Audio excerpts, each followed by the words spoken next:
soO? Is it going to be Dia? Let me know who you are cheering on out in the chat, guys. If you've got a favourite, if you like Zerg, if you like Protoss, if you play Terran so you don't know who to cheer for because you hate everything in life, let me know what you're thinking in the chat, and we'll have a little bit of fun with that as well. As it's 0-0 here, not 3-0. Top left-hand side, we are going to start with our blue Protoss player, Dia, up against the red Zerg. On the bottom right-hand side, soO. It's the first game of the best of 3, and intrigued to see what exactly our players have planned for us in this matchup. Of course, we just saw soO playing 2 pretty aggressive builds.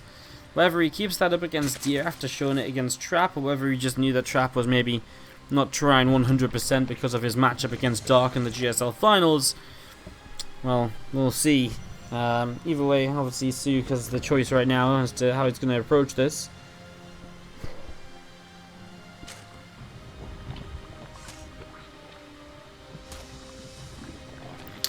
You're not going to be seeing, of course, the gas in the pool here. First, the hatchery blocked for quite a lengthy amount of time. I mean, the Lings are still not yet on the way. There's the pylon going down to block this for longer. Surprised we haven't seen soO just give up and go towards a third base location and in the end just put the hatchery down there. I know it's more difficult to defend, but I mean, we're talking about an extremely delayed third hatchery at the moment. We have 160 over minerals in soO's bank. So that's 160 minerals, which would have been, you know, above that. You know, he's mined 160 minerals more from when he could have first put down the hatchery, essentially. So, on this stage of the game, that's quite a lot. So it's a big delay there. Dia also goes Cybercore before Nexus, so actually Dia's Nexus, not super quick either, although because it's such a delayed hatch, it is still not too far behind the hatchery then of the Zerg player. And soO going to bring a few things together.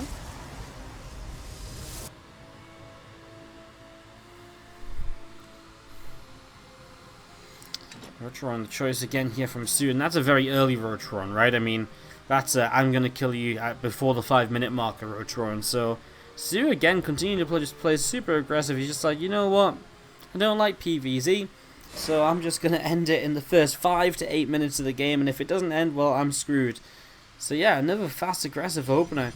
Robo going to be the opening from Dia. That means he's unlikely to see this coming because, well, unless he sends like a probe forwards or something, but he won't have an observer to send across the map super quickly here at least.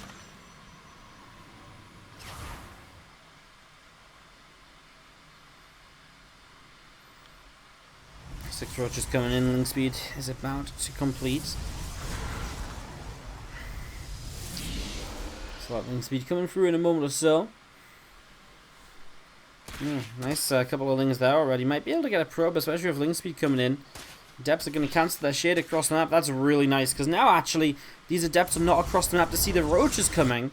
One shield battery will start blindly here at the moment. Thank you for the donation. I'll check who that is after this game. One shield battery to wall at the front, but we'll see if it's going to be kept or not.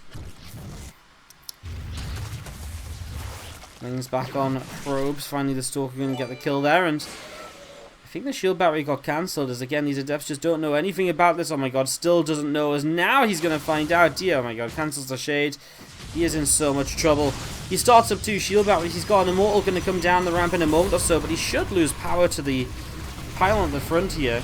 Or to the gateway at the front. He's actually just going to go and kill the shield batteries first, so making sure he gets that damage done.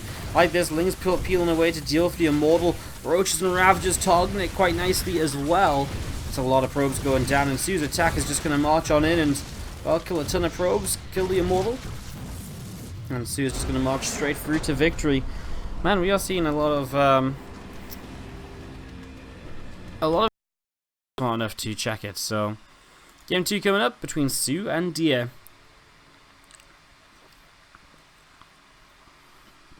And we are indeed starting on Thunderbird.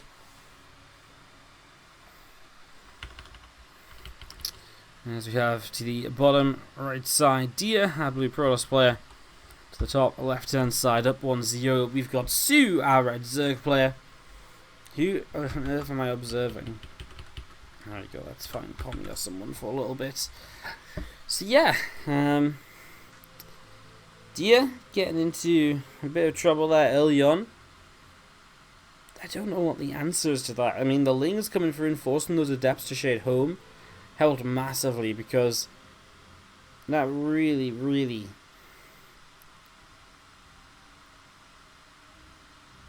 just... I mean, you just pull Dia's Adepts back, and then the next thing you know, Dia has no idea what's going on.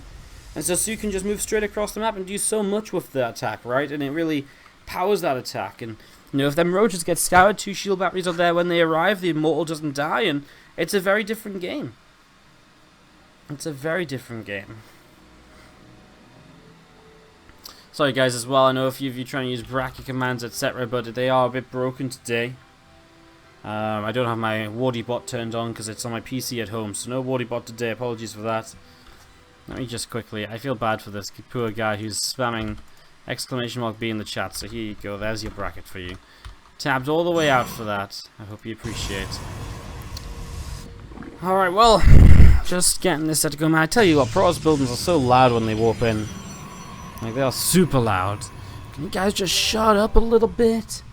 Take a moment and just be quiet. Ay. Joe Hasse coming in with the $10 donation. Thank you so much, Joe Hasse. It feels like it's been a while since I've seen your name, buddy. Thank you so much, though. Glad to see you around. Thank you so much for the $10, saying keep it up. I most certainly will. We're going to be streaming tomorrow and Wednesday as well, by the way. That'll probably be the last stream I do while I'm in Korea, Wednesday. So I'll be taking about 5 or 6 days off in a row as I enjoy the rest of my vacation. Unless some other big tournament pops up. But I'm mostly only committed to casting these Masters Coliseum games because they're usually pretty darn sick. Today has been a bit of an exception, I would say, as the games have been pretty quick and much more aggressive than we're usually used to. 420 Dresd comes in with the, does mass donation mean many donations?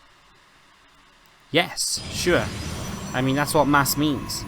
As many donations as you can handle. As many donations as we can pile together as a community.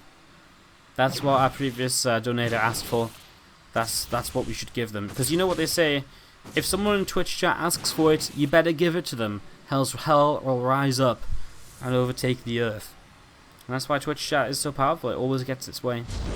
Dark Shrine opening here this time from Dia, so obviously something a little bit different. Obviously from soO as well. No sign of a roach run 2.5 minutes into the game. It's a bit more of a more standard macro opener here, and we could definitely see something from this. Okay, this is actually going a bit crazy. 420 Drisk with another $5. Oh, is this what you meant? You're just going to actually just mass donate on your own? I mean, I guess that works. I guess that is one way of making this happen. Okay. Thank you so much for the $10 in total. Appreciate it. As Lair, Rotron coming down. It's the correct response from soO. It gives them the detection with the Overseers to deal with DTs. It gives them the Roaches to push back the Archons. And that's exactly the sort of way you should be making this happening. Is that Drizzt again? Get some hype in the chat. The $5 are pouring in. He's just like, $5. He's making it rain just real slow. Then again, he's making it rain with $5 bills. So like, you know. So I guess it makes sense, right? You don't want to throw all your $5 bills away at once. Then what? How are you going to make it rain later in the night, right?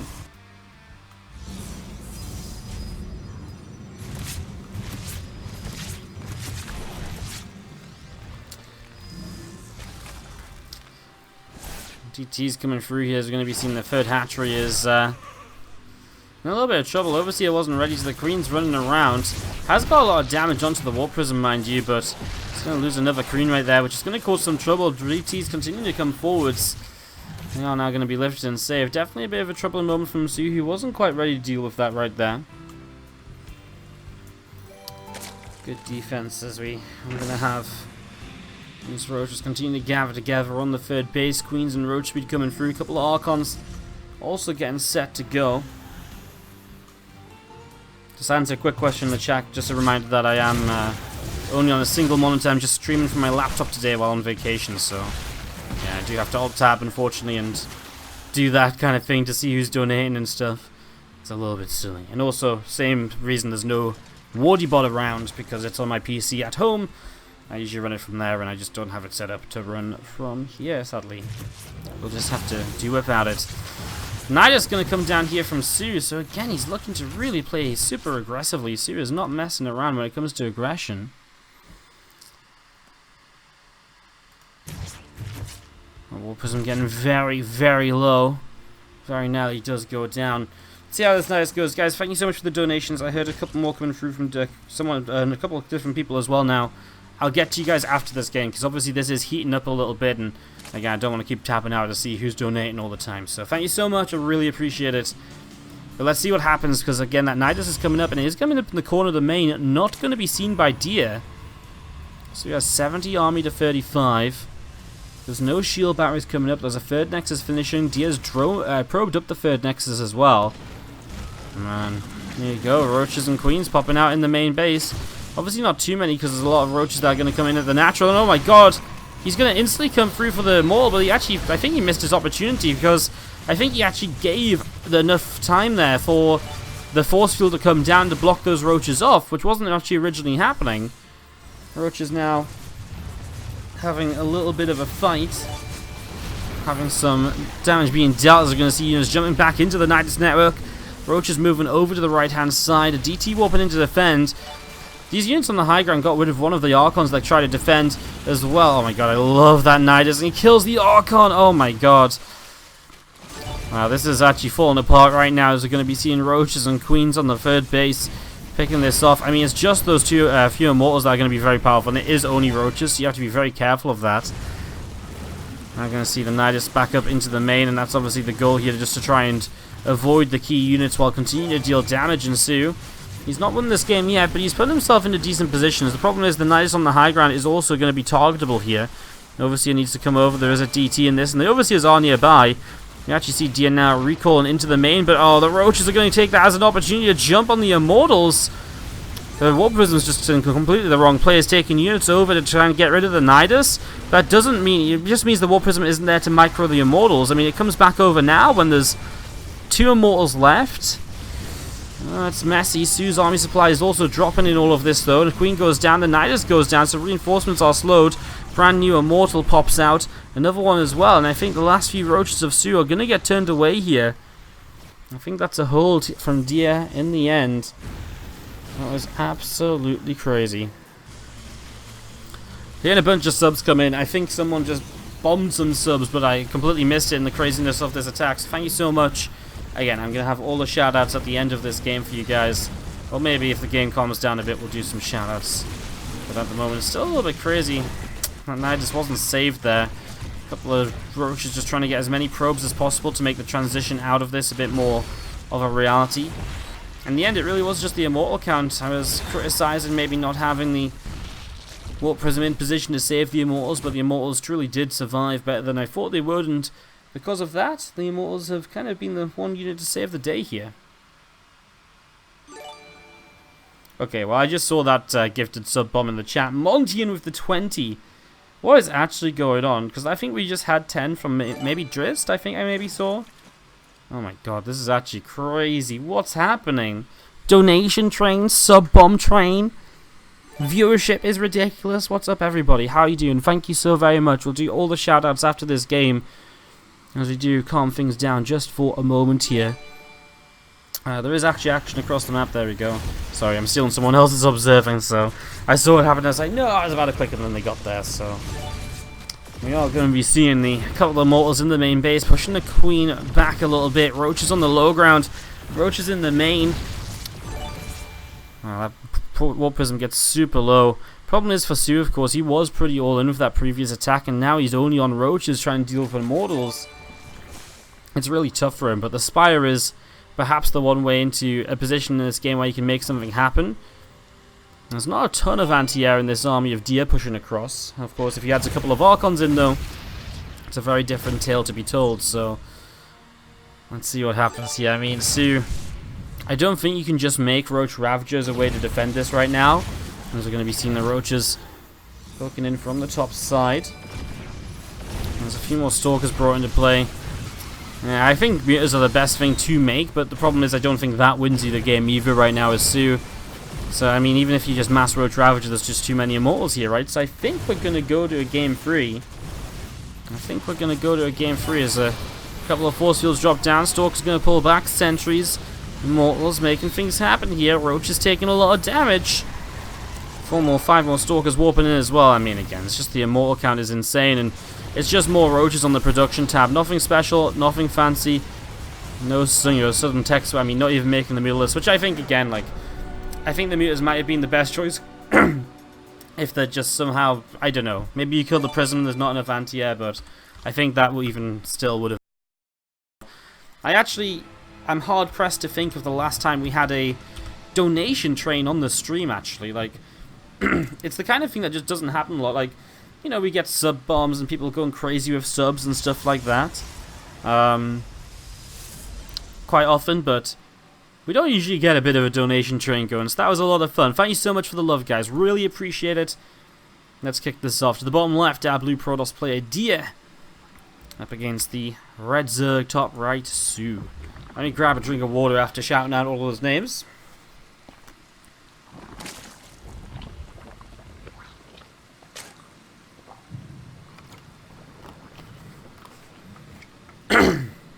Oh my god.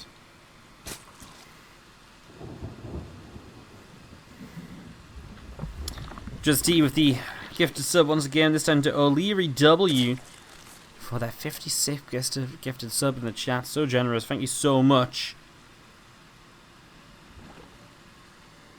Do you appreciate it? Mickey says, "Why your microphone audio system has greatly improved clear sound." That's kind of funny because this is my worst audio setup. Oh, excuse me, guys. Sorry. Killed my throat shouting out names. Okay. Alright, let's kick this off and see what happens here. New Repugnancy, a decided map in this series. Nice that we get a series going in Game 3 today. Yeah, really nice to get a Game 3 out of this. Welcome back, Merham, for the 6 months. Good to see you. Welcome for your half-a-year streak. Appreciate it. Glad you're still enjoying the stream. Scotty J89, welcome to the Wardy family as well. Gifted by DrizT2. This man is just unstoppable. It never ends. It just never ends. Thank you so much, dude. What a legend. Montian as well. 2 legends in the chat today. And everyone else who donated as well. Thank you. Thank you. You're all awesome. So much. Okay. Let's talk about this game a little bit. So ZvP and a Stargate opening. So big change up from Dia, who's opened Robo, Twilight Robo. So, yeah, two very different openings here so far from Dia in the first 2 games, and a very different one in the 3rd game as well. The Stargate, well, the Phoenix can come through, kill this Overlord, and then the Oracle's on the way out. It's an opening that is very safe. It gives you a lot of map control. It gives you a lot to work with. So,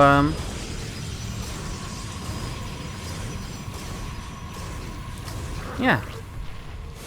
It's just a little bit different from the builds before, which are looking for outright damage, like the Archon drop and forcing units and so on. And yes, this might transition through to an Archon drop, but it's got that stage before it. And the Robo Facility, you know, the Warp Prism, looking to, again, force units, deal some damage. That's not really what these Oracles are about. Yes, you want to try and force spores. Yes, you want to maybe pick up a couple drones, but it is much more kind of passive in that damage. It's much more about control on the map than it is anything else. That said, though, I mean, we also do have the fact that, you know, Twilight Council now comes down, so eventually this does probably turn into an Archon drop still.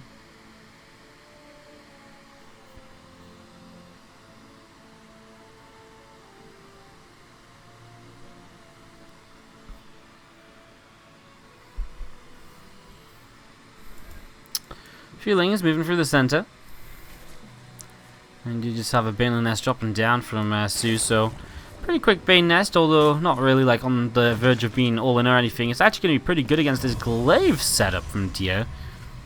Wow, Banes against Adepts are actually pretty sick, so this is a nice setup for soO altogether so far. He's going to be pretty happy with the way this is going right now. He's going to be real happy with the way this is going right now, I think. 6 more gateways on the way up, and it's going to be really setting up into a big 2-base ult. I do like it for soO, though. As long as he cuts drones at the right time. Same with, you know, if he was playing Roaches as well, you still have to cut drones at the right time, right? Otherwise, you're in trouble. Sadly, feels like it's not going to be the time for cutting drones. As 3 oracles fly in, that is 8 dead workers. The thing is, to build 3 oracles is already a bit of a commitment. So that already did slow down the kind of follow-up anyway, so soO can maybe get away with more drones than usual. Wow, this is 6 more workers though, and that is maybe a problem now. That's 14 workers killed. Not sure if you can get away with that. The Ling sees the Adept starting to move out onto the map here. There was an Immortal in production as well. Is that come through? No, the Immortal... Okay, there it is. It has just finished up, and another Immortal now on the way. I mean, there's still no War Prism to this, so obviously the main idea is these Adepts harass, you go home, and then eventually there'll be a Prism and Sentries, and you go for kind of an Adept Immortal Sentry all in. With these Adepts hoping to kind of keep the worker count low and to force units and maybe even get some damage done already. Some Banes wolfing in there, actually clumped up Adepts are going to take quite a lot of damage. Ling's jumping in on this as well, going to try and stop them from backing away as more Banes are about to show up. The split on the Adepts will minimize the damage taken from the Banelings. They're forced to go into the main base, but no defenses here, means the drones have to pull away. Those drones pulling away right now as Lings continue to stream through. More Adepts probably going to end up in quite a bit of trouble here, so Lings getting us around whenever possible, and that is going to be a cleanup, I believe. That last Baneling maybe not necessary, but it's a cleanup with a 7-worker lead. And losing a lot of these Adepts means there's not as many Adepts available for the next wave of this attack, right? So as the Immortals and Sentries come across the map, there's not as much buffer as there might usually expect to be here, because those Adepts went down. So that does give soO maybe a bit more of a chance to defend against this. There's our 2 Immortals gathering up. Only... okay, there's the rest of the time. I was going to say, only 3 Sentries was definitely not enough force fields, as we're going to be seeing a couple of Ravages here as well, so you can pop force fields to allow the Banes through. First Banelings actually connect nicely. Trying to hit the Sentries is obviously really nice. If you blow those Sentries up, you're in a great position. The problem is soO doesn't have any more Banelings just yet. And that's got quite a few Roaches on the way to try and help out against this. A few more Corrosive Bowels focusing on the army, and actually one of those Immortals will go down. No idea what the Warp Prism is doing, just sat back, staying out of the range of Ravagers. Oh my god, did you just see all of those Adepts die? Wow, I didn't even see those Banelings wandering in, but they just blew up like literally every Adept. And what even was that? When was that? Like 750? I have to rewind to this point in the game, because that was actually a ridiculous explosion. And soO continues to hold on here. I mean, with only 1 Immortal, there's not that much damage output that you might expect. And again, that War Prism was very scared of coming forwards but until now to Micro, because I think he's just very afraid of the, again, Corrosive Bowels on top of the Prism. And then you just kind of get, your Warpins get cancelled and you lose the Prism. You can't, reinforce. It's a big problem is we do have an Oracle in the main base. A Stasis Ward attempt will be successful, it seems. It's a good half mineral line picked off right there. So that Oracle still being an annoyance here at this stage of the game. I was kind of worried for soO not having enough Banelings here, but obviously the Roaches and the Ravagers have done the job.